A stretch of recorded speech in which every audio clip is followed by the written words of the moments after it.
오늘의 주요 뉴스입니다. 김기현 대표의 사퇴로 당 대표직이 공석인 국민의힘이 비대위 체제로 전환하고 위원장 인선에 착수했습니다.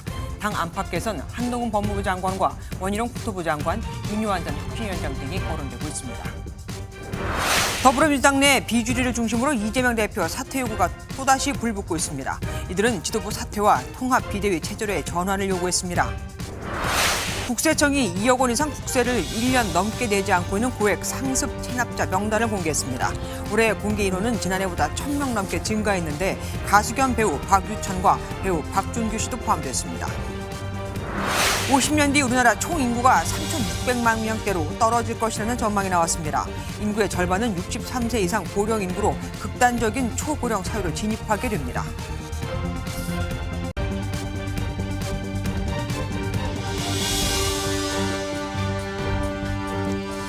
낮은 자세로 더 치열하게.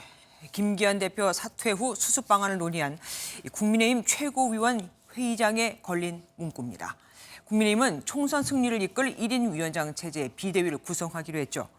전당대회를 치를 상황이 아닌 만큼 서두르겠다는 건데 집권 여당이 정식 지도부 체제를 갖춘 지 9개월 만에 비상체제가 되는 겁니다. 국민의힘은 당장 비대위원장 인선에 착수했고 이르면 다음 주 출범이 가능할 것으로 보고 있습니다. 이미 오늘이 지금이 목요일. 그만큼 한시가 급하다는 얘기입니다. 첫 소식 이주일 기자가 준비했습니다. 무거운 표정으로 최고위원회에 들어선 윤재욱 국민의힘 당대표 권한대행이 김기현 대표 사퇴 하루 만에 비상대책위원회 체제 전환을 결정했습니다.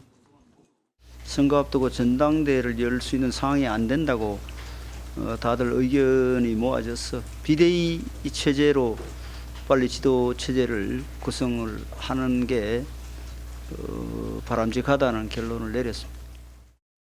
비대위원장으로 다양한 후보군이 오르내리는 가운데 공동 비대위 체제는 없다고 선을 그었습니다. 윤 당대표 권한대행은 최고위에 앞서 중진 의원들과 연석회의를 갖고 비대위 체제 전환에 뜻을 모았습니다.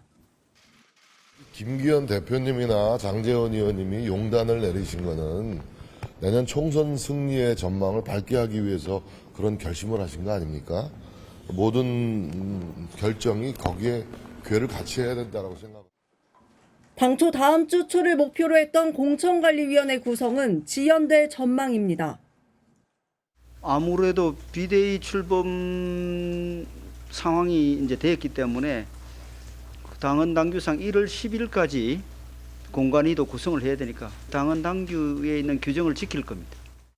국민의힘이 결국 비대위로 전환하면서 공천관리위원회와 선거대책위원회 간 유기적인 역할 분담이 더욱 중요해졌다는 분석입니다. MBN 뉴스 이지율입니다. 그럼 비대위원장은 누가 적합할까? 한동훈 장관과 함께 인유한 전 혁신위원장이 급부상하는 등 하마평이 무성한데 당 안팎에선 인물론보다 당정관계 재정립에 집중해야 한다는 지적이 나옵니다. 당이 대통령 의중에 너무 휘둘린다는 비판이 많았던 만큼 무엇보다 윤심 비대위원장은 피하자 이 얘기입니다. 안병수 기자가 보도합니다. 이달 안에 비대위를 출범할 예정인 국민의힘은 위원장 후보군을 빠르게 좁힌다는 방침입니다. 최고위에 앞서 열린 중진 연석회의에서는 김기현 전 대표처럼 수직적 당정 관계로는 안 된다는 우려가 나온 걸로 알려졌습니다. 윤석열 대통령의 의중만 대변하는 위원장으로는 총선 승리가 어렵다는 겁니다. 대통령 측근의 희생을 권고한 인유한 전 혁신위원장과 이른바 윤심 논란 속에 당권 도전을 포기한 나경원 전 의원이 후보군에 새로 거론되는 배경으로 풀이됩니다. 후보군에 합류한 나 전 의원은 당정 관계가 재정립돼야 비대위 구성에 효과적이라고 강조했습니다. 당의 역할 제안설이 돌았던 이준석 전 국민의힘 대표도 이를 부인하면서 대통령실에 쓴소리를 했습니다. 어떤 비대위원장이 온다 하더라도 지금 용산의 일방주의를 끝내지 못하면은 대통령께서 행동으로 변화를 보여주신다면은 제가 신당을 창당할 동력 자체가 사라지게 됩니다. 대통령실과 소통이 강점인 한동훈 법무부 장관과 원희룡 국토부 장관, 김한길 국민통합위원장 등도 꾸준히 거론됩니다. 당 관계자는 비대위원장 인선에 대해 이르면 다음 주에 마무리될 것이라고 설명했습니다. MBN 뉴스 안병수입니다. 당정 관계를 망치는 데는 초선 의원들도 한 몫을 했다. 김기현 대표의 대표직 사퇴를 막으며 김 대표 호위 무사를 자처했던 초선 의원들에 대한 불만도 터져나오고 있습니다. 당 쇄신에 앞장서야 할 초선들이 반대 역할을 했다면서요. 이뿐 아니라 대통령실만 바라보던 장관과 대통령실 참모 출신들한테까지 불출마 압박이 거세지고 있습니다. 유호정 기자가 보도합니다. 먼저 혁신위의 희생 요구 대상으로 지목됐던 원조 친윤과 영남권 중진들은 거취와 관련해 침묵을 이어가고 있습니다. 인적 쇄신 여론은 여전하지만 당내에선 희생을 종용하지는 말자는 의견도 나옵니다. 본인들이 뭐 그런 결심을 해주시면은 뭐 좋고 그렇다고 해서 뭐 너도 나가라 이거는 저는 아니라고 봅니다. 혁신의 범위가 중진과 원내에 국한될 필요는 없다는 지적도 나오는데 당정 관계와 용산의 변화가 우선이라는 주장과 맥이 닿아 있습니다. 홍준표 대구시장은 이참에 용산과 지도부 홍위병으로 설치던 애들도 정리하라며 그들이 당을 이 지경으로 만들었다고 했습니다. 쓴소리 대신 윤심과 지도부 지키기에 앞장서던 초선들도 당정 관계에 책임이 있다는 겁니다. 나경원 전 의원은 초선은 물론 장관과 수석들의 희생도 촉구했습니다. 초선도 희생과 헌신이 필요할 수 있고요. 장관이나 수석 등 정부 요직을 거친 분들의 지역구 쇼핑 이야기 같은 것을 나오는 것은 국민들에게 굉장히 저는 부정적인. 용산발 인사들이 분당과 강남, 영남 등 양지만 쫓는 행태를 꼬집은 건데 이들을 향한 험지 출마 압박도 거세질 전망입니다. MBN 뉴스 유호정입니다.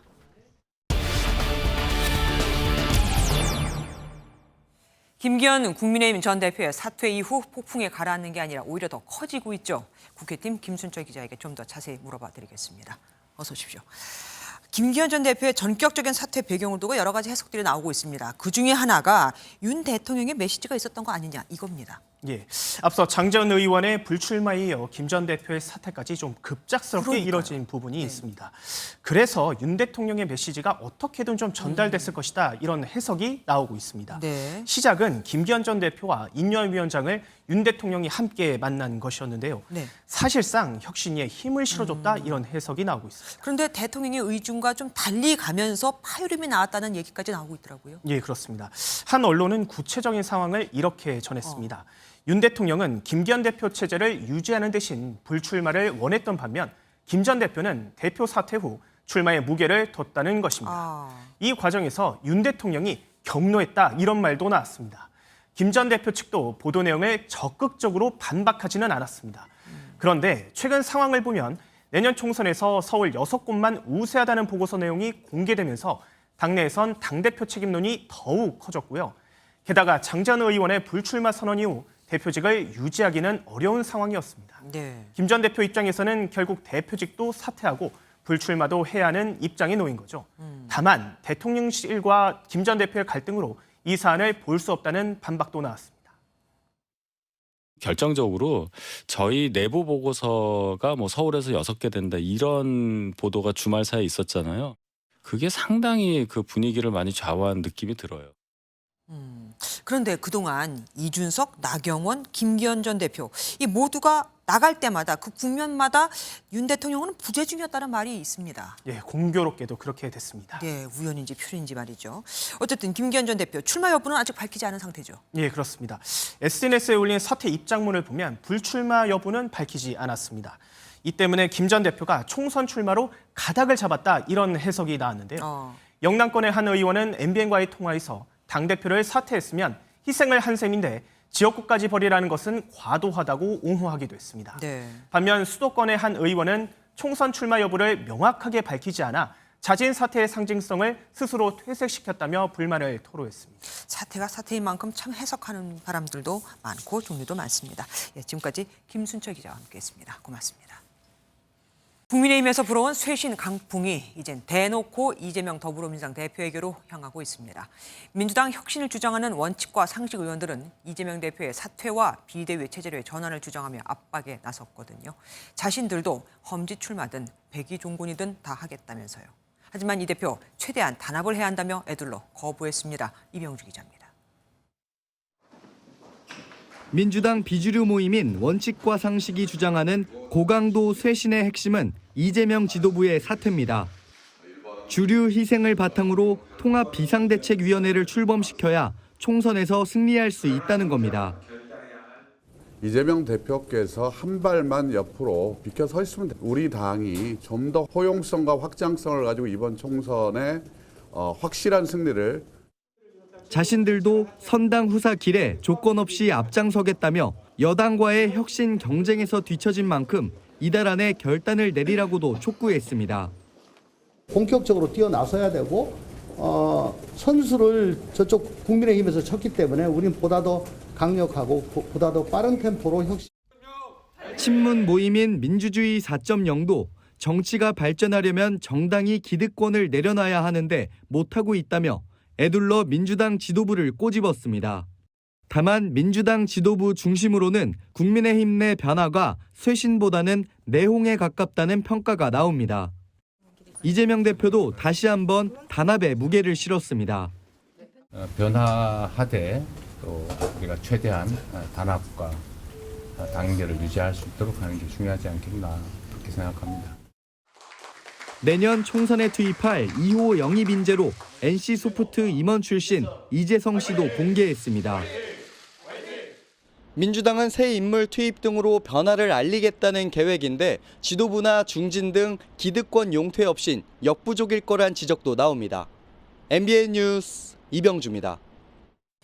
엊그제 뉴스7에 나와 신년엔 신당을 창당한다고 밝혔던 이낙연 전 민주당 대표. 제3지대 빅텐트 구축에 나선 금태섭 전 의원과 양향자 의원과 뜻을 모을 여지가 있다고 밝히며 오늘도 신당 창당에 한 발 더 바짝 다가섰습니다. 하지만 민주당 내에선 친명계는 물론이고 친 이낙연계 의원들조차도 비판에 가세했습니다. 강용호 기자가 이유를 알아봤습니다. 새해 신당 창당을 공식화한 이낙연 전 대표가 민주당 밖에서의 세력 구축 가능성을 내비쳤습니다. 금태섭 전 의원, 양향자 의원과 뜻을 모을 여지를 발견했다는 겁니다. 금태섭, 양향자 의원 두 분은 만난 적이 있습니다. 정치가 어떻게 변해가야 하는지에 대해서도 큰 줄거리에서 뜻을 같이 하고 있다. 금 전 의원 역시 MBN과의 통화에서 기존 정당으로 안 된다고 이낙연 전 대표가 생각하고 있다면 힘을 모을 수 있다고 화답했습니다. 하지만 민주당 내에선 개파를 불문하고 비판이 잇따랐습니다. 친문계 윤건영 의원은 도시락 싸들고 다니면서 말리고 싶은 심정이라고 밝혔고 친낙계 이계호 의원조차도 SNS에 이재명 대표와 찍은 사진과 함께 하나된 민주당만이 이길 수 있다는 글을 올렸습니다. 의원총회에서도 공방이 벌어졌습니다. 김민석 의원이 사쿠라 신당을 재차 강조하자 오영환 의원은 옳고 그름을 떠나 폭력적인 언사로 비난하는 것은 민주당다운 모습이냐고 맞섰습니다. 정치권 안팎에선 이낙연 전 대표 신당을 지지하는 세력이 미미해 영향력이 크지 않을 것이란 전망이 우세하지만 공천 갈등이 변수가 될 가능성도 점쳐지고 있습니다. MBN 뉴스 강영호입니다. 민주화 운동에 기여한 사람들을 유공자로 예우하는 민주유공자 예우법이 오늘 민주당 단독 처리로 국회 정무위를 통과했습니다. 보훈 사각지대에 놓인 민주화 운동 피해자들을 예우하자는 건데 국민의힘은 가짜 유공자를 생산할 수 있다며 유공자 범위 등에 대해 사회적 합의가 필요하다고 주장하고 있습니다. 안 그러면 과거 반정부 시위, 불법 파업, 무단 점거, 농성 등을 하다 숨지거나 다친 사람도 민주유공자로 인정해 줄 수 있다. 민주당 주류인 운동권 세력들이 대대손손 기득권을 누리게 된다면서요. 김태희 기자가 보도합니다. 민주유공자 예우에 관한 법률안은 오전 정무위 전체회의 파행 후 안건조정위원회를 구성해 추가 논의에 나섰지만 결국 여당 없이 처리됐습니다. 민주화 유공자법은 정말 이렇게 처리가 된다면 대한민국의 방향성과 가치를 완전히 뒤집는 반헌법적 법률입니다. 법안 내용은 민주화 운동으로 사망했거나 부상으로 장애 등급을 받은 인사들을 예우하자는 겁니다. 145개 사건에 900여 명이 그 대상입니다. 여기에는 박종철, 이한열 열사뿐 아니라 1989년 시위 진압 과정에서 7명의 경찰이 희생된 동의대 사건 관련자도 포함된 것으로 전해집니다. 민주당은 유공자 대상의 범위가 사회적 공감대가 형성된 사람이라고 주장했습니다. 사회적 공감대가 분명한 사람들 중에서 보훈부가 심사한 사람들만 통과한 사람들만 유공을 기리자는 겁니다. 보세요, 법안을. 상임위를 통과한 민주유공자법은 법사위 논의를 거쳐 본회의에 상정될 예정입니다. MBN 뉴스 김태희입니다. 역대 첫 반도체 동맹을 출범시킨 네덜란드 순방에서 윤석열 대통령은 한국 전쟁에 와준 참전 용사들도 챙겼습니다. 내일 귀국한 뒤엔 당분간 예산안과 당내 현안 등 국내 문제만 집중할 예정이라고 합니다. 황재현 기자가 보도합니다. 네덜란드 국왕과 함께 한국전쟁 참전 용사를 만난 윤석열 대통령이 하얀 제복을 건넵니다. 정부가 정전 70주년을 맞아 제작한 옷으로 윤 대통령은 네덜란드가 참전을 4번째로 빨리 결정했고 5천여 명을 파병했다고 강조했습니다. 네덜란드 청년들이 흘린 피를 결코 잊지 않고 그러한 감사의 마음 위에 양국의 굳건한 연대가 지속되어 오고 있는 것입니다. 앞서 윤 대통령은 116년 전 이준 열사가 만국 평화회의에 참여하기 위해 찾은 헤이그 리더잘도 방문했습니다. 당시 이준 열사는 일사늑약의 부당함을 알리고자 이곳까지 왔지만 그 뜻을 이루지 못하고 헤이그에서 순국했습니다. 윤 대통령은 역대 대통령 중에서는 처음 이준 열사 기념관도 찾아 독립 정신을 되새겼습니다.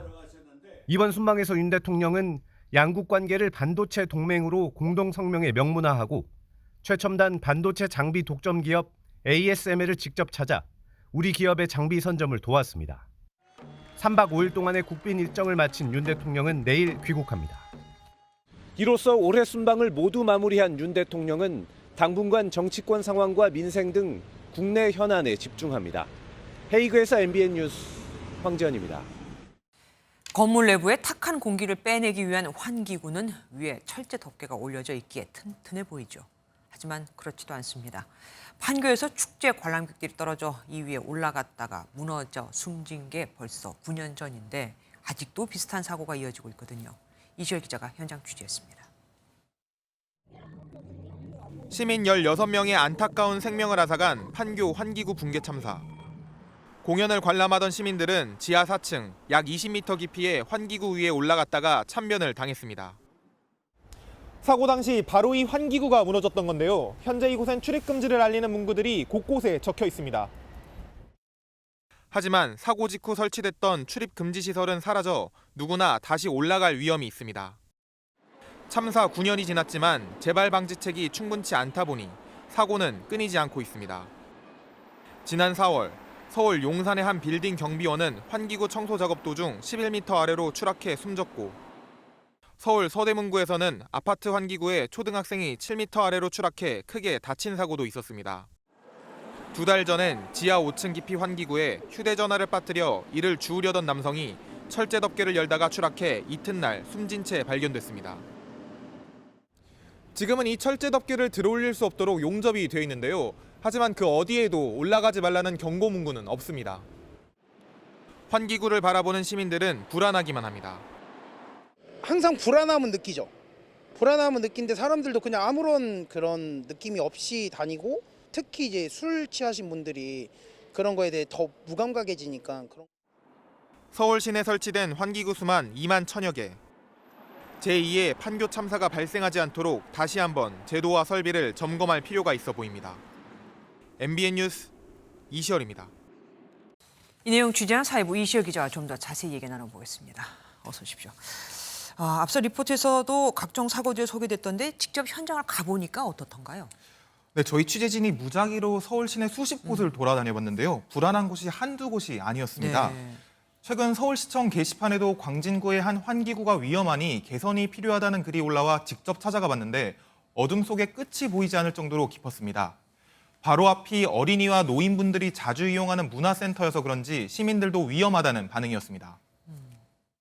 특히 밤에 다니면은 더 위험한 것 같아요. 이거를 어떻게 좀 처리를 해주셨으면 좋겠다는 생각은 많이. 저긴 그나마 뭐 인도가 넓기라도 한데 어쩔 수 없이 환기구로 넘어다녀야 되는 곳들도 있잖아요. 네, 그렇습니다. 명동의 한 거리에는 심지어 환기구가 인도의 절반 이상을 차지하고 있었는데요. 네. 이 경우엔 시민들이 그 위로 지나다닐 수밖에 없었습니다. 게다가 무거운 오토바이들도 주차되어 있었는데 네. 철망은 노후화됐는지 군데군데 구멍이 나 있었습니다. 걸어 다닐 수 있는 도로도 되게 좁고 환풍기가 펜스도 없고 해서 좀 위험해 보인다고 생각했었습니다. 원래 기준은 뭡니까? 뭐 몇 킬로그램까지 올라가도 되는 건가? 뭐 그런 게 기준이 있습니까? 네, 산책로 같은 경우에는 3.0 킬로뉴튼 퍼 제곱미터, 다시 말해 제곱미터당 300kg의 무게를 견딜 수 있어야 하고 대규모 집회 등이 예상되는 곳이라면 헬리콥터가 이착륙할 때와 같은 5.0 킬로뉴튼 퍼 제곱미터를 적용하고 있습니다. 그럼 굉장히 튼튼해야 되는데 이게 다 제대로 지켜지고 있던가요? 하지만 기준이 만들어진 환기구들은 지켜지고 있지만 그 전에 만들어진 환기구들은 충족되지 않을 수도 있는 거죠. 이제. 기준이 만들어진 이후에 만들어진 것만 된다. 판교 사고 직후에 정부도 그렇고 지자체도 그렇고 여러 가지 대책들을 내놨습니다. 그런데 시간이 지나도 뭐 별반 달라진 건 없는 것 같아요. 네, 당시 국토교통부는 제2의 판교 사태를 막겠다며 환기구 설계, 시공 유지 관리 가이드라인을 배포했는데요. 도로변과 공원, 광장엔 가급적 환기구를 설치하지 않도록 하되 환기구의 높이를 2m 이상으로 설치하는 것을 원칙화했습니다. 다만 불가피한 경우엔 사람이 올라서지 못하도록 주변을 안전 펜스, 조경수 등을 이용해 차단하도록 했는데요. 서울시도 지상으로부터 1.5m 높이에 설치하고 부득이한 경우 안전 펜스를 만들도록 하는 공공시설 환기구 설치 및 관리 기준을 만들었습니다. 잠깐만요. 그런데 그렇게 기준을 만들었다고 해도 지나가다 보면 환기구 높이가 2m 이상이 안 되는 곳들도 허다하던데 그건 어떡합니까? 네, 문제는 이런 규칙들이 사고 이후 만들어진 환기구들에만 적용됐다는 겁니다. 네. 기존 환기구들에도 위험 방지 조치를 할 것을 명시했지만 단순 권고사항에 지나지 않기 때문에 이를 강제할 수 없었는데요. 민간 건물 소유자들 입장에서는 자비를 들여 환기구 시설을 보강할 유인이 없는 것이죠. 전문가들은 구속력 있는 법정비와 함께 만연한 안전불감증을 경계해야 한다고 입을 모읍니다. 좋은 안전 대책이라도 국민들이나 행인들이 따라주지 않으면 사고는 발생합니다. 제도는 제도대로 개선이 돼야 되고요. 국민들은 안전불감증도 없어야 되고. 언제까지 한 걸음 한 걸음 다 조심하게 다녀야 될지 모르겠습니다. 지금까지 사회부 이시열 기자와 함께했습니다. 고맙습니다. 일본에서 야생곰이 사람을 공격하는 사례가 늘고 있습니다. 사실 12월이면 그러니까 지금쯤이면 곰은 동면을 시작해야 하는데 말입니다. 지난 여름 폭염이 계속되면서 산에 열매가 제대로 맺지 않아 먹을 게 없고 그러니 잠에 들지도 못하는 겁니다. 굶주린 곰들은 더 포악해지고 있습니다. 장동건 기자입니다. 산에서 버섯을 따던 남성이 무언가를 발견하고 고함을 지르며 위협합니다. 갑자기 나타나 달려든 건 곰입니다. 남성이 휘두르는 막대기를 이빨로 물어뜯고 빠르게 움직이며 공격하는 아찔한 상황. 한참을 사투를 벌인 남성은 곰을 쫓아냈지만 팔다리에 상처를 입었습니다. 곰과 조우하는 장소는 산속만이 아닙니다. 지난 4일 일본 홋카이도 아시베스 시내에서도 호박을 먹고 있던 곰이 목격됐습니다. 思ったよりも大きかったなと、ね、早いしね、あれじゃ怖いなと思いましたね。被害がなくて何よりでした。周りにも民家が多いんでね、まさかこんな街中に出るとは思いませんでしたけど。 일본에서 곰 습격은 계속 있었지만 최근 발생 빈도는 심상치 않습니다. 야생곰에게 습격당한 사람이 올해 처음으로 200명을 넘어섰고 사망자도 6명으로 통계 작성 이래 가장 많았습니다. 아키타현에서 피해가 가장 컸고 이와테현, 후쿠시마현 등 동북지방의 전체 피해 사례의 70%가 집중됐습니다. 특히 도시에서의 목격 사례가 늘고 불곰보다 비교적 겁이 많다고 알려진 반달가슴곰의 습격 사례가 95%를 넘는다는 점이 불안감을 더합니다. 유순한 반달가슴곰이 흉포해진 건 이상기후 때문입니다. 일본은 올해 기상관측 역사상 최악의 폭염에 시달렸습니다. 이처럼 더운 날씨 탓에 산의 열매가 제대로 열리지 않자 굶주린 곰들이 민가까지 내려온다는 것이 일본 환경성의 설명입니다.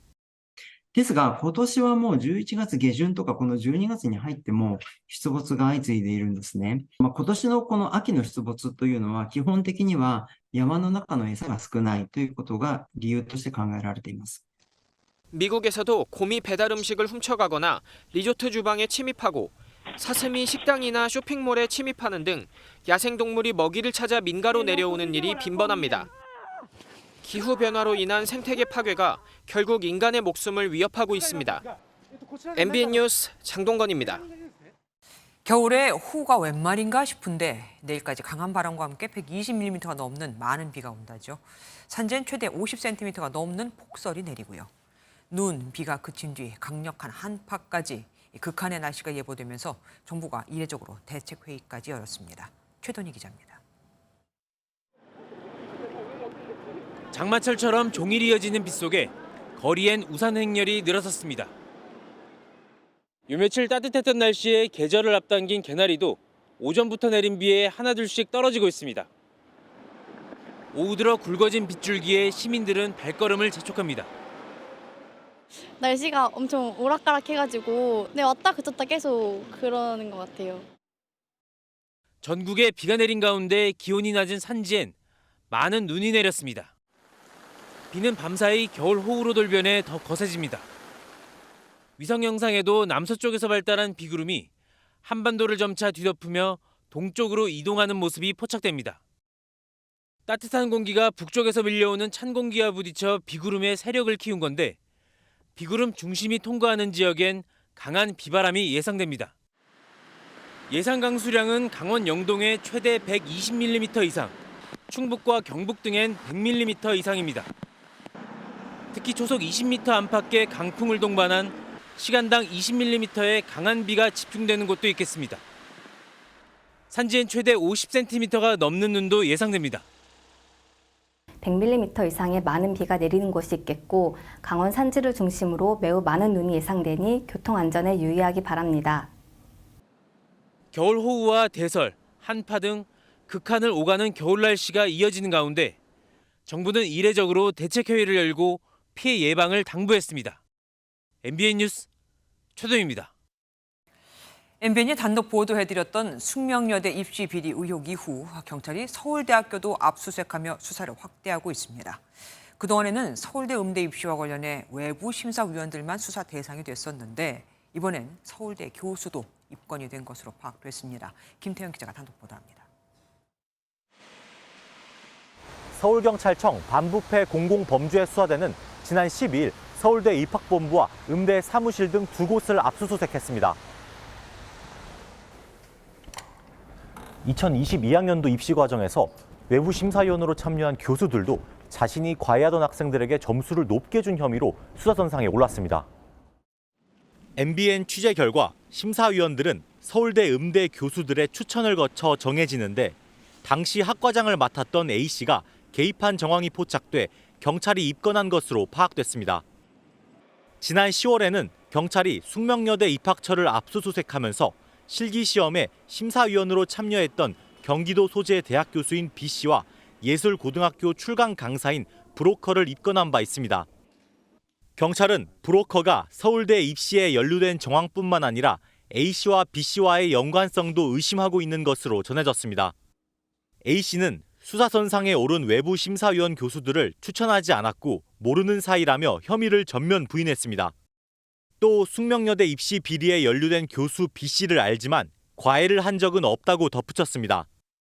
경찰은 압수물 분석을 마치는 대로 주요 피의자들에 대한 소환 절차를 시작할 것으로 보입니다. MBN 뉴스 김태형입니다. 국세청이 올해 고액 상습 세금 체납자 명단을 공개했는데 지난해보다 공개 대상은 1,000명, 체납 액수는 7천억 원 넘게 늘어난 것으로 나타났습니다. 유명 연예인들과 드라마 작가도 여기 포함됐습니다. 김경기 기자입니다. 4년 전 마약을 투약한 혐의로 집행유예 판결을 받았던 가수 겸 배우 박유천 씨. 앞으로 사회에 많이 봉사하면서 열심히 정직하게 보도록 하겠습니다. 이번에는 억대 세금을 내지 않아 고액 상습 체납자 명단에 이름을 올렸습니다. 양도소득세 등 5건으로 4억 원이 넘는 금액입니다. 쌍칼이라는 별명으로 유명한 배우 박준규 씨도 2015년 종합소득세 등 모두 6건의 세금 3억 3,400만 원을 내지 않았습니다. 아니요, 그런 거 없어요. 잘 몰라요. 국세청이 2억 원 이상의 국세를 체납 발생일로부터 1년이 지날 때까지 내지 않은 7,966명의 명단을 공개했습니다. 지난해보다 1,026명 늘어난 인원으로 체납액도 7,117억 원이 증가했습니다. 보조 작가들에게 주지도 않은 인건비를 신고해 10억 원이 넘게 세금을 내지 않은 TV 드라마 아이리스와 옥중화 작가의 최한규 씨도 조세 포탈범으로 이름을 올렸습니다. 체납세금의 납부를 간접적으로 유도하고 성실납세 문화를 조성하고자 국세청은 앞으로도 고액 상습 체납자에 엄정 대응할 방침인데 이들이 숨겨놓은 재산을 신고하면 최대 30억 원의 포상금이 지급됩니다. MBN 뉴스 김경입니다. 기계 결함으로 예정 시간보다 늦게 일본에서 출발한 대한항공 여객기가 한밤중에 그것도 도착지였던 김포공항이 아니라 인천공항에 내렸습니다. 대중교통이 끊긴 터라 항공사에서 김포공항 등 서울 도심으로 가는 전세버스를 제공해 주었는데 버스가 불편하다, 오히려 돌아간다, 그래서 택시를 타야 한다는 사람은 어떻게 해야 할까요? 해진우 기자가 취재했습니다. 지난 12일 밤 8시 일본 하네다 공항에서 김포공항으로 가는 대한항공 여객기에서 출발 준비 중 비행 관리 시스템에 이상이 생겼다는 경고창이 떴습니다. 활주로에 멈춰선 채 1시간 넘게 조치를 한 뒤 밤 10시가 넘어서야 출발할 수 있었습니다. 이미 불안해질 때는 불안해진 상황이었고 서빌런스가 엄청나니까 다들 조금 상당히 좀 긴장돼 있던 부분이. 도착지까지 바뀌었습니다. 여객기는 밤 10시 20분쯤 이곳 김포공항에 도착할 예정이었지만 운항이 1시간 이상 지연되면서 인천공항으로 가야 했습니다. 도심에 있는 김포공항은 밤 11시 이후엔 이착륙이 안 되기 때문입니다.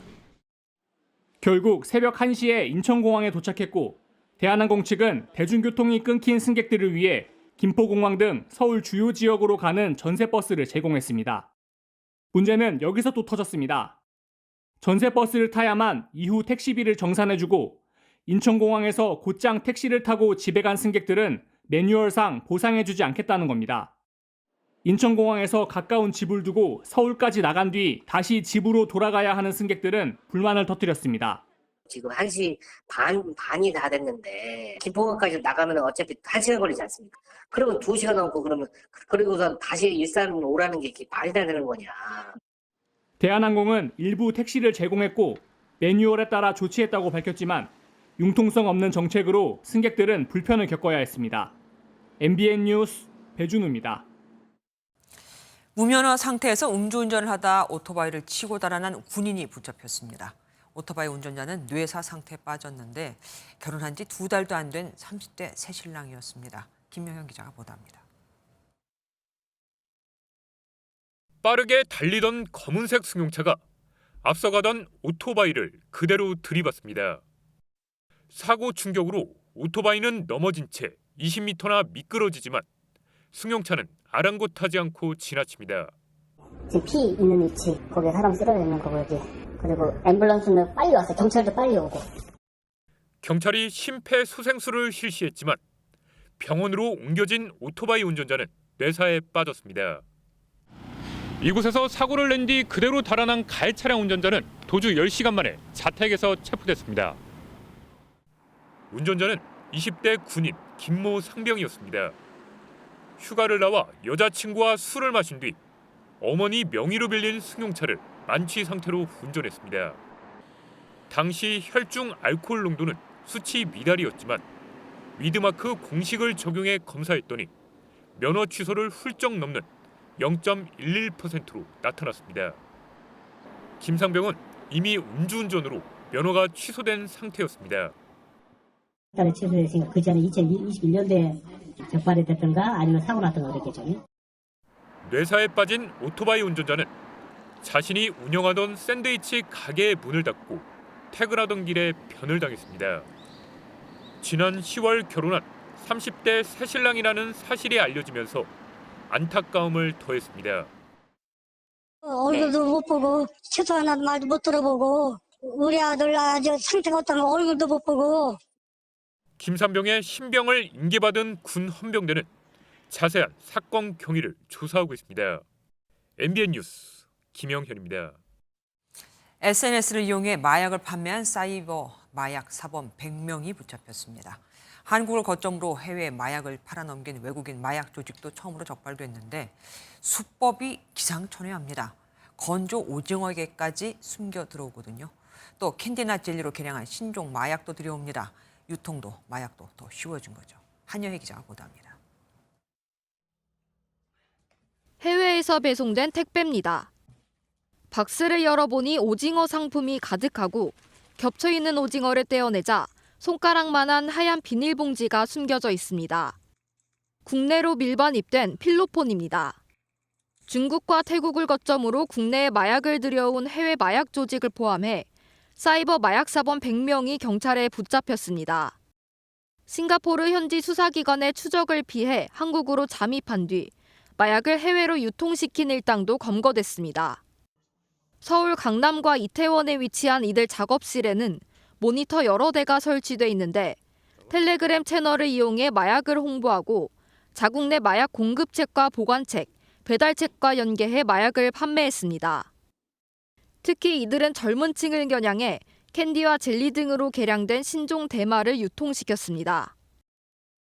초국가적으로 발생하고 있는 마약 유통 사범 범죄에 대해서 우리 관련 기관, 그다음에 국제 해외 수사 기관들과 공조해서 이들에 대해서 계속 집중 단속하도록 하겠습니다. 경찰은 국내에서는 희귀 마약류인 해시시와 신종 마약 메페드론 등 총 4.5kg의 마약류도 압수했습니다. 최근 마약 유통이 국경을 넘나들며 비대면 방식으로 바뀌는 만큼 경찰은 온라인 마약 판매에 대한 모니터링을 더욱 강화할 방침이라고 밝혔습니다. MBN 뉴스 한여입니다. 같이 여행 와줘서 고맙습니다. 커서 꼭 보답할게요. 라는 아들과 딸을 살해하고 극단적인 선택을 시도한 아버지 소식 전해드렸었죠. 살려달라는 아들의 애원도 소용없었습니다. 이 아버지에게 1심에서 징역 30년이 선고됐습니다. 박상호 기자입니다. 인적이 드문 야산에 1톤 트럭이 세워져 있습니다. 화물칸엔 여행용 가방과 각종 생필품이 널브러져 있습니다. 트럭 조수석엔 고등학생 누나가, 뒷좌석엔 중학생 남동생이 숨져 있었습니다. 차주인 50대 아버지는 두 자녀를 살해하고 극단적 선택을 시도했지만 혼자 살아남았습니다. 그 부분을 알지 못할 걸 하고 있어 차후에 조사를 해봐야 되는 상황이에요. 남성은 이혼 후 홀로 자녀를 키웠습니다. 아이들의 학교에는 현장 학습을 간다고 말하고 경남 남해와 부산 등을 돌아다니다 부친의 산소가 있는 김해로가 범행을 저질렀습니다. 평소 모친과 사이가 나빴는데 자신이 죽으면 아이들이 할머니에게 학대당할 것을 우려해 범행을 저질렀다고 주장했습니다. 범행 당시 중학생 아들은 잠에 섞여 14분 동안 살려달라고 울부짖은 것으로 전해졌습니다. 검찰은 남성에게 사형을 구형했지만 1심 재판부는 징역 30년을 선고했습니다. 재판부는 어떤 이유로도 자녀의 생명 침해를 정당화할 수 없다며 한 달 전부터 범행을 계획한 점, 그리고 아이들이 미성년자인 점 등을 양형에 고려했다고 밝혔습니다. MBN 뉴스 박상호입니다. 미제 사건으로 남아있다 DNA 덕에 범인이 붙잡힌 대전 국민은행 강도살인 사건이 22년 만에 마무리됐습니다. 차와 총을 훔쳐 은행 직원을 살해하고 현금 3억 원을 들고 달아났던 2인조 강도에게 무기징역이 확정됐습니다. 홍조 기자가 보도합니다. 지난 2001년 12월 21일 대전 둔산동 국민은행 지하주차장에서 강도 살인 사건이 발생했습니다. 2인조 강도는 현금 수송차를 가로막고 저항하는 은행 직원을 총으로 살해한 뒤 현금 3억 원이 든 가방을 가지고 달아났습니다. 훔친 차와 경찰관에게서 빼앗은 권총을 사용했는데 21년 만에야 경찰이 확보한 DNA로 덜미가 잡혔습니다. 15,000명을 상대로 지난 5년간 끈질기게 추적을 해서 용의자 이정학을 추정을 했고, 그래서 이정학 검거 이후에 그 자백에 의해서 이승만을 검거하게 되었습니다. 조사 결과 불법 도매업을 하던 주범 이승만이 지인인 이정학에게 크게 한 건 하자며 접근해 범행은 시작됐습니다. 지금 죽고 싶은 심정밖에는 없습니다. 체포된 이승만은 자신이 총을 쏜 것이 아니라며 주범은 이정학이라고 주장했습니다. 하지만 1심 법원은 공범의 일관된 진술 등을 토대로 직접 총을 쏘는 등 범행을 주도한 이승만에겐 무기징역을, 공범 이정학에겐 징역 20년을 선고했습니다. 항소심 재판부는 도심 한가운데서 발생한 충격적인 사건이고 공범 역시 죄책이 무겁다며 두 사람 모두에게 무기징역을 내렸습니다. 대법원도 이런 판단에 문제가 없다고 보고 형을 확정하면서 22년 만에 사건이 모두 마무리됐습니다. MBN 뉴스 홍지호입니다. 이웃 간 층간소음, 항의를 해도 윗집의 소음이 멈추질 않자 더 큰 소음으로 보복을 하며 다투고 그러다 살인 사건으로까지 이어지는 경우 이런 관련 사건이 끊이질 않고 있죠. 대법원이 의미 있는 판결을 내놨습니다. 보복 층간 소음도 상대방에게 공포심을 일으킬 정도로 반복된다면 스토킹에 해당된다는 겁니다. 박은지 기자가 보도합니다. 포승줄에 묶인 한 남성이 경찰에 연행됩니다. 오피스텔에서 층간소음 때문에 힘들다며 흉기로 위층 주민을 위협한 40대 남성이 체포되는 장면입니다. 그 전날에 한 서너 번 올라오시고 문 막 두드리고 일요일날 또 와서 엄청 또 화내시고 5번 온 것 같아요. 층간소음 다툼은 살인과 협박 등으로 꾸준히 이어지는데 대법원은 보복 층간소음이 스토킹죄에 해당한다고 처음으로 판결했습니다.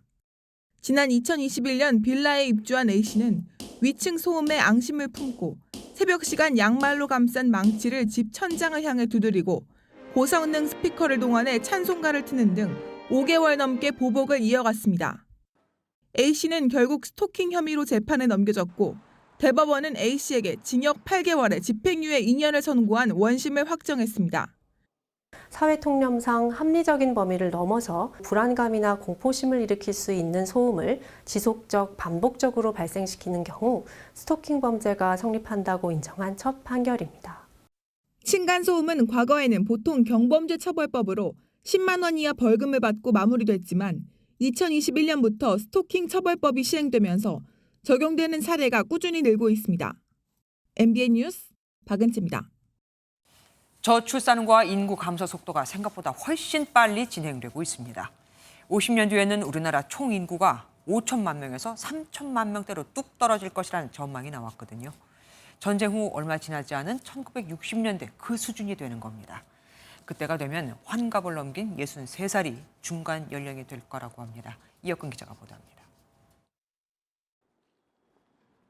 경기도에 있는 한 요양원입니다. 2년 전만 해도 이곳은 아이들이 뛰놀던 어린이집이었습니다. 아이들을 위한 실내 놀이터였던 공간은 이렇게 어르신을 위한 물리치료실이 됐습니다. 어린이집이 줄고 요양원이 늘어나는 건 어제 오늘 일이 아닙니다. 원래 95인 시설인데 이제 아이들이 한 해에 한 10명 정도씩 줄더라고요. 이제 가슴이 아프고 눈물이 났지만 이게 현실이니까.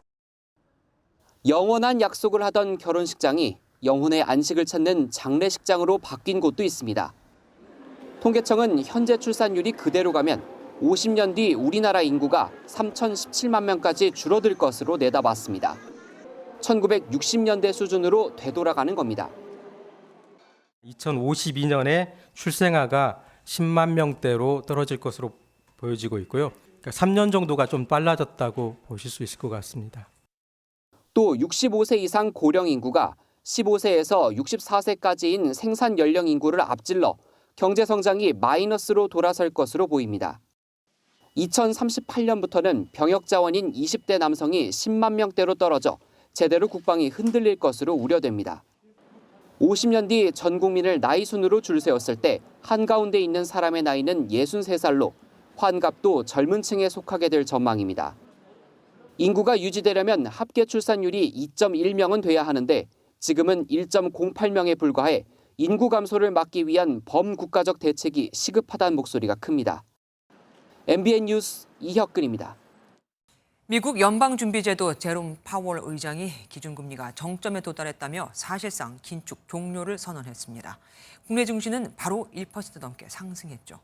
연준이 내년 3차례 금리 인하 가능성까지 내비치면서 한국은행도 금리를 내릴지 관심이 집중되고 있습니다. 박기원 기자입니다. 주식 시황판이 모처럼 붉게 물들었습니다. 개장부터 상승 출발한 코스피는 전날보다 33.52포인트, 1.34% 오른 2,544.18로 장을 끝마쳤습니다. 코스닥도 1.36% 오른 840.59에 마감했습니다. 미 연준이 사실상 긴축 기조 종료를 선언하면서 국내 증시도 일제히 급등했습니다. 미 연준은 올해 마지막 FOMC 회의에서 3번 연속 기준금리를 동결했습니다. While we believe that our policy rate is likely at or near its peak for this tightening cycle, 파월 의장은 아울러 내년에 3차례 금리 인하 뜻을 내비쳤고 시장에서는 내년 말 기준금리가 4.6% 수준까지 떨어질 것이라는 전망도 나왔습니다. 문제는 한국은행 금융통화위원회입니다. 미 금리 인하에 맞춰 금통위도 내년 상반기 금리를 내릴 것이라는 전망도 있지만 여전히 높은 물가와 가계부채로 긴축 기조가 상당 기간 이어질 것이라는 목소리도 있습니다. 현재 물가 상승 압력이 여전히 남아있고 가계부채 확대에 대한 우려가 있기 때문에 현재까지는 금리 정책 전환에 대한 신호가 확실하지 않은 것으로 판단됩니다. 내년 4월 총선과 길어지는 경기 침체도 외부 변수로 작용할 수밖에 없어 다음 달 11일 열리는 새해 첫 금리 결정에 관심이 모아지고 있습니다. MBN 뉴스 박규원입니다. 드라마 더 글로리 속 학교 폭력, 남의 얘기가 아니었습니다. 학폭 피해를 겪은 학생들이 10년 만에 최대치를 기록했거든요. 특히 올해는 코로나19 팬데믹 종료 후 대면 수업이 많아지면서 신체 폭력 피해까지 늘었습니다. 신용수 기자가 취재했습니다. 막을 수도 없앨 수도 없을 거야. 나는 너의 아주 오래된 소문이 될 거거든. 연진아.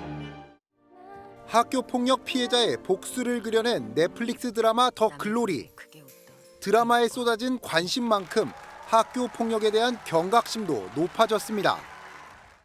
실제로 올해 학교 폭력 실태 조사에 따르면 학폭 피해를 겪었다고 응답한 학생은 5만 9천 명에 달했습니다. 조사 대상 중 1.9%로 2013년 2.2% 이후 10년 만에 최대치를 기록했습니다. 정부는 코로나19 방역 해제로 대면 수업이 증가하면서 피해도 늘어났다고 분석합니다. 실제로 코로나19가 시작한 2020년 0.9%로 최저를 기록한 뒤 3년 연속 오름세였습니다. 폭력 유형별로는 언어폭력이 37.1%로 가장 많았고 신체폭력과 집단 따돌림, 강요, 사이버 폭력 등이 뒤를 이었습니다. 주목할 점은 대면 수업이 많아지면서 직접적인 신체 폭력도 점점 늘어나고 있다는 것입니다. 언어 폭력과 사이버 폭력이 감소한 반면 신체 폭력은 늘어난 것으로 나타났습니다. 특히 초등학생의 경우 언어 폭력 다음으로 신체 폭력이 많아 5건 중 1건에 달했습니다. 전문가들은 공직 후보자가 자녀 학폭으로 임명이 안 되는 등 사회가 학폭에 더 민감해지면서 피해 신고도 늘어나고 있다고 진단했습니다. 이렇게 민감도가 올라가면은요, 부모님들이나 학생들이 이렇게 대응하는 대응력은 조금 빨라질 수 있습니다. 또 학교 입장에서도 이런 부분들이 좀 민감도가 높아져서 피해 학생을 조금 돕는 데 더 긍정적으로. 정부는 이번 조사를 바탕으로 학교 전담 경찰관을 늘리는 등 현재 추진하고 있는 학폭 근절 대책에 속도를 낸다는 방침입니다. MBN 뉴스 신용수입니다. 테슬라가 자신들이 개발 중인 인간 로봇 옵티머스의 진화된 버전을 공개했습니다. 깨지기 쉬운 계란을 옮기는 섬세한 작업은 그것도 거뜬하게 하고 외관도 점점 더 인간이랑 비슷해지고 있었습니다. 직접 확인해 보실까요? 김종민 기자입니다. 체육관에서 두 팔을 앞으로 뻗으며 스쿼트 자세를 취하고 음악에 맞춰 춤을 춥니다. 손가락 끝에도 압력 센서가 있어 조금만 세게 잡아도 깨지는 달걀을 직접 옮길 수도 있습니다. 인간을 닮은 이 로봇, 테슬라가 개발 중인 옵티머스입니다. 불과 석 달 전에 공개한 영상과 비교해봐도 더 섬세한 작업을 수행하고 외형도 사람과 더 비슷해졌습니다. 걷는 속도는 30% 더 빨라졌고 무게는 10kg 가벼워졌다는 게 테슬라 설명입니다. 일론 머스크 테슬라 CEO는 지난해 이 옵티머스를 5년 안에 양산하겠다고 밝힌 바 있습니다. 옵티머스는 사람이 하기에 위험하거나 단순하고 반복적인 일을 대체할 것으로 보입니다. 테슬라는 이 옵티머스를 공장에 투입해 완전 자동화 공장을 세운다는 목표도 갖고 있습니다. We need to do this in the right way. We need to do it carefully and safely and ensure that the outcome is one that is beneficial to civilization and one that humanity wants. 테슬라는 옵티머스를 수백만 대 생산해 가격은 $20,000, 우리 돈 약 2,600만 원 이하로 판매할 계획입니다. MBN 뉴스 김종민입니다. e스포츠 최고의 스타 페이커 이상혁 선수가 올해 우리나라를 빛낸 리그 오브 레전드 최고의 선수로 뽑혔습니다. 롤의 메시가 10년 넘게 정상의 자리를 지킬 수 있었던 원동력은 뭘까요? 최형규 기자가 들어봤습니다. 미국 언론이 봉준호, 손흥민, BTS와 함께 한국을 대표하는 엘리트로 꼽은 e스포츠 최고의 스타 페이커 이상혁. 항저우 아시안게임 금메달. 안방에서 열린 e스포츠의 월드컵, 롤드컵 재패. 리그 오브 레전드 최고의 선수상 수상. 2023년은 이상혁에게 최고의 한 해였습니다. 부상도 있었고 조금 부진하면서 뒤늦게 플레이오프에 합류하게 됐는데 강팀들을 이기고 다시 올라가는 과정이 굉장히 재미있었다고 느껴졌고 많이 성장하고 배운 것 같아서. 선수 생명이 짧은 프로게이머 세계에서 10년 넘게 정상의 자리를 지키는 이상혁의 장수 비결은 새벽 3, 4시까지 하는 훈련과 독서입니다. 이상혁은 독서를 정신 수양의 비결로 꼽는데 독서가 일상인 롤의 메시를 흠모하는 누리꾼들 사이에서 페이커 책리스트까지 등장할 정도입니다. 다양한 분야의 책을 읽는 이상혁이 최근 관심을 두는 쪽은 뇌과학 책입니다. 뇌과학 책이나 현대 그런 의학적인 책들을 좀 많이 읽기 때문에 경기력에도 굉장히 많은 도움을 주고 제가 가치관을 설정하거나 목표를 잡는 데도 큰 도움을 주고. 철저한 자기관리로 건강한 몸과 마음 다 놓치지 않으려는 이상혁은 데뷔 12년 차인 내년에 더 발전하겠다고 다짐했습니다. 스포츠에서 더욱이 중요한 점은 선한 영향을 끼치고 많은 사람들이 함께 발전하는 것이 굉장히 중요하다고 개인적으로 느끼고 있기 때문에 열심히 노력할 생각입니다. MBN 뉴스 최영규입니다. 중국과 러시아의 군용기 6대가 오늘 정오 전후로 20분 가까이 한국 방공 식별구역 카디지에 진입해 우리 군이 대응에 나섰습니다. 이는 지난 6월 6일 이후 약 6개월 만으로 합참은 중국과 러시아 군용기를 계속 식별해 추적했었고 공군 전투기를 투입해 우발 상황을 대비한 전술 조치도 실시했다고 전했습니다. 제20회 대한민국 신성장 경영대상 시상식에서 한국수력원자력이 대통령상을 받았습니다. 산업통상자원부와 MBN은 매경미디어그룹 본사에서 신성장 경영대상 시상식을 열고 소형 원자로 묘들 개발에 힘써온 한국수력원자력의 대통령상을 수여했습니다. 국무총리 표창 대상자로는 산업기술 분야에서 두산로보틱스, 정보통신기술 부문에서 주식회사 IT센이 선정됐습니다.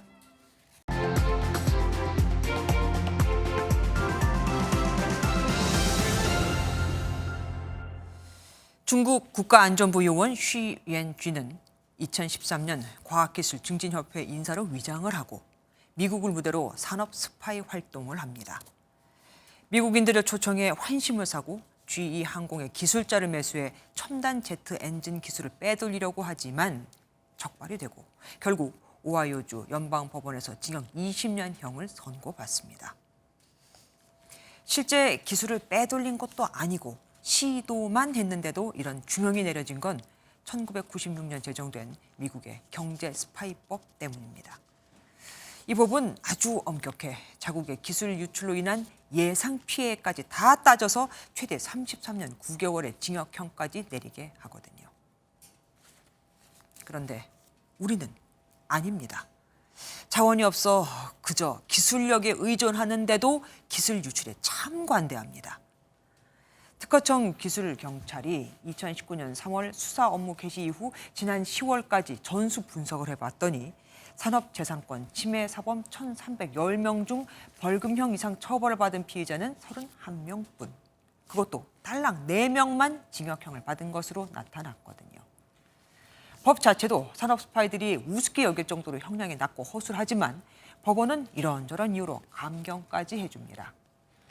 국가 핵심 기술을 유출한 경우만 봐도 형량은 3년 이상의 유기징역인데 사실 이것도 적지요. 근데 법원은 초범이라서 진지한 반성을 하고 있어서 등등 가능한 모든 이유를 끌어와 형량을 낮춰줍니다. 심지어 피해를 당한 회사가 영업비밀 관리를 소홀히 했다거나 피해액을 정확하게 산정하기 어렵다는 이유로도 형량을 줄여줍니다. 여기 보시는 가상화폐 테라루나 폭락 사태의 핵심 인물 권도형 테라폼네스 대표는 미국이 아닌 한국으로 본인이 송환되기를 바랄 겁니다. 왜냐고요? 미국에서 처벌을 받으면 개별 범죄마다 다 형을 매겨서 합산하기에 최대 징역 100년까지 받을 수 있지만 한국에선 대부분 경제사범들의 형량이 얼마 안 되거든요. 심지어는 하루 7,700만 원짜리 노역으로 벌금을 탕감해주는 일도 있었죠. 기술 유출 사범뿐 아니라 사기범, 경제사범에게도 다 한국은 참 좋은 나라인 겁니다.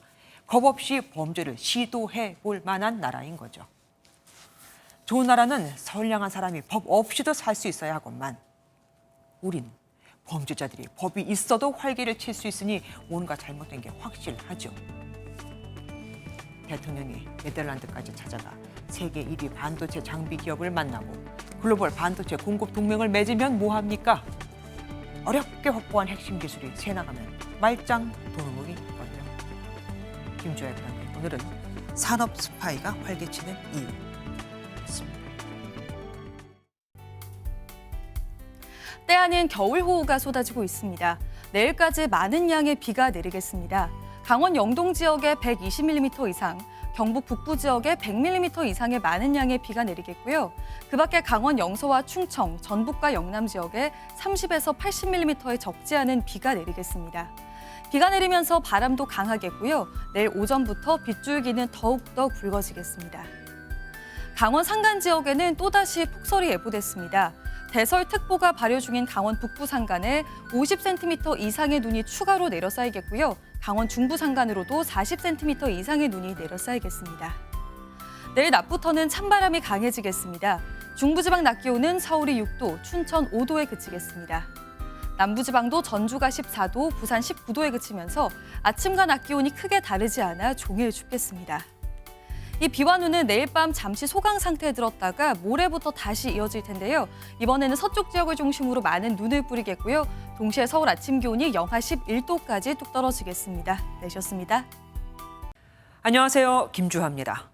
공정하고 신속한 MBN 뉴스, 유튜브를 통해서도 만나보실 수 있습니다. 특히 더 많은 뉴스와 라이브를 보고 싶으시다면 오른쪽을 눌러서 구독하시면 됩니다. 어렵지 않죠?